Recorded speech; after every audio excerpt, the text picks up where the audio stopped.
48 power distributors sa Luzon nag-file ng rate adjustment sa Energy Regulatory Commission. Nagbabalik Russell Simorio.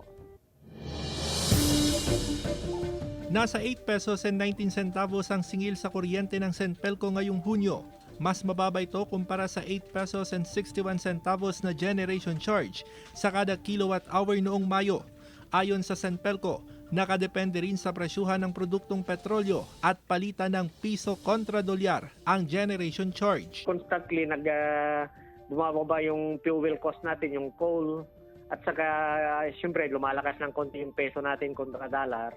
Kaya ayun, nag-augment yung dalawa. Pero posibleng tumaas ang singil sa kuryente ng Senpelco. Kabilang kasi ito sa 48 na power distributors sa Luzon na nag-file ng automatic cost adjustment sa Energy Regulatory Commission o ERC. Bukod sa automatic cost adjustment, nag-file rin sila ng true-up recoveries para sa 2020 hanggang 2022.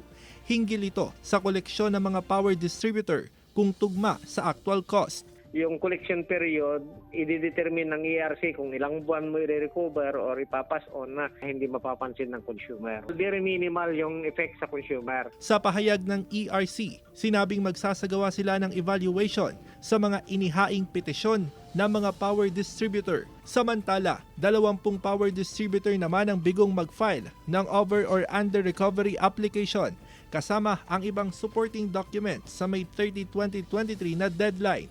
Ayon sa ERC, maaaring maharap sa penalty at administrative sanction ang mga power distributor na ito sa ilalim ng ERC Rules and Regulation.